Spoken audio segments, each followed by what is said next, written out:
building a hot rod from scratch. We are starting another Barrett Jackson build, and this is a very special one, a 1969 Camaro. And in here, the head of the builds program, Jason Aker. Ed is in here. Ed has been instrumental in putting all of this together with all the different vendors, but also putting our road tours together. We need a car to go out and drive on the road tours and not be borrowing one of mine all the time. This all started, we were gonna take a 69 Camaro that we already owned and do it. I looked at the car and I said, this car is way too nice to turn into a resto mod. Yeah, we called the guys over at Dynacor and we told them what we were gonna do and that we were going to need a body to do this with and to put all these parts on that we got from all these vendors that we have around the country that donated to this. And we wanted them to get in the limelight as well through the builds program. So Jason and I kind of put our heads together and talked about the different parts that we wanted to have on it, talked about the different color aspects of it with you and with him. And we kind of come up with the Cortez Silver and using that Dynacor body with a lot of the suspension that we had already got from Speedtech and Vintage Air and all the different stuff that we got. So it was a great starting point to gather all these pieces together and get going on a really cool Camaro project. Starting with the Dynacor, I think what we're trying to show is how you can build a car in this whole episode without starting with the car, which in this, I think will be dollars ahead, starting with the Dynacor body rather than taking what was a pretty nice car. Yeah, you can save a lot in labor because that car was pretty nice, but I didn't want to take a real Z28 and do what we're going to do to this car. So that is part of the reason why we chose to go this route. But also, 69 Camaros have been something very dear to my heart for a long time. When I was in high school, my dad made a deal with me. If I made the principal's list, he would buy me a 69 Z28, and I wanted a Cortez Silver, Rally Sport, black stripes, black interior. And I got on the principal's list and we went and looked at all these cars and he slammed the doors and he goes, these things are so tinny and cheap, I'd rather buy you a Corvette. I jumped on that. That's a whole nother story, which really didn't turn out that great for me. But this car goes back to that era. Now we're gonna have a more modern version. What's the engine we have chose for it, Ed? Well, Chevrolet stepped up and they gave us a Connect and Cruise motor and transmission with a manual 6-speed, and it's got the LS3 with their computer and harness. So all that stuff's all tied in together. Will be a nice package to go into this, resto mod looking car that we're gonna produce. Speedtech gave us the suspension, so I imagine it's a whole coil-over front suspension. Yeah, coil-over front and rear, and it's actually, Speedtech uses a torque arm that goes between the rear end and the front subframe that all hooks everything together on that car, which we all know, well, that's one of the areas in a 69 Camaro that you have problems with is because it's not a full frame car. This gives us ability to tie the back and the front together underneath that car and keep that body from having any flex to it.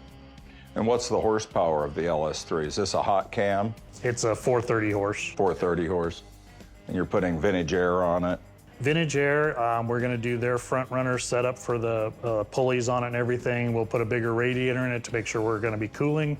And one of the reasons, taking the Dynacor body and utilizing it gives us the ability to show through the process of how to license and title and all that stuff with these, bodies that are not got a stamping on them now. So, it's a good area for us to get into and show that whole development through the build series as to how you do that and how you can put a VIN number on it and get it titled and get it licensed. The history of the Z28, what it was born for, was to go road racing.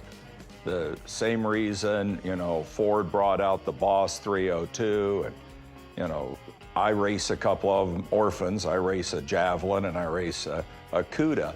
But this was really the war of all the auto manufacturers on the track, win on Sunday, sell on Monday, that whole era.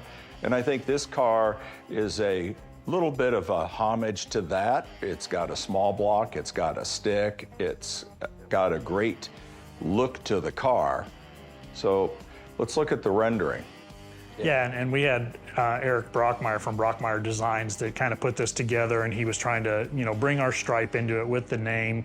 Didn't want to get too flashy on the side of the car or anything like that, but, you know, show that we were established in 1971 and tuck some bumpers in, which you'll appreciate the bumpers. Are you going to put Euros on it?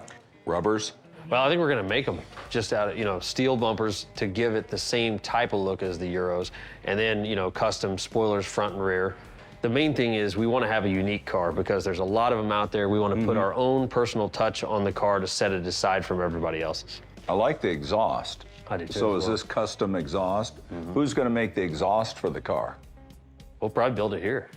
I mean, we'll get the material here, and then as we make this lower valance, once we mold that in, we'll see where we want to cut our exhaust in. After, obviously, the suspension. Obviously, this car will go together, mock together first, and then we'll blow it back apart and finish it out. But there's going to be a lot of fabrication, a lot of fit and finish to this car because, as you know, sometimes they don't fit great out of the box. We need to clean up all the gaps. We need to add all that we want to add to it before we ever even think about paint.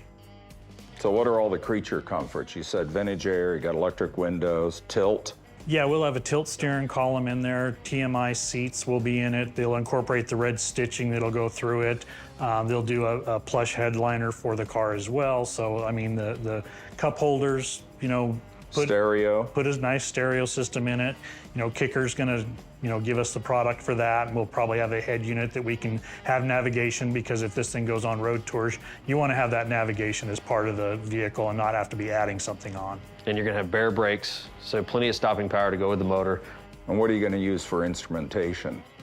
We've already got Dakota Digital already did some gauges for us that actually says Barrett Jackson in the gauges. Oh, that's very cool. And they've already got the new electronics to hook that all into the connecting crew, so we should have no issues with any instrumentation, but it will have a little bit of Barrett Jackson branding inside as well as on the hood of it. Essentially, we're building a brand new car. That's it.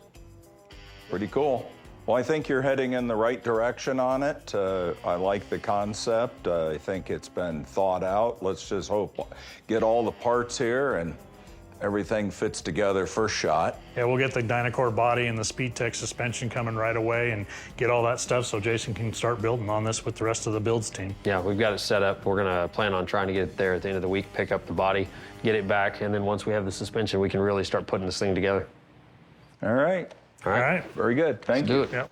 So I just got out of a meeting with Ed and Craig, and we finally have a direction on our 69 Camaro build. We're not going to take apart our Survivor car. We're going to leave that as it is. Dynacore is going to furnish a new body. We're going to start from scratch, and it's going to be a really exciting project. And we finally get to take out our Chevy connecting crews that I've been waiting to use. So stay tuned next week because we're going to take a lot of trips, going to see a lot of cool things, and get this thing underway.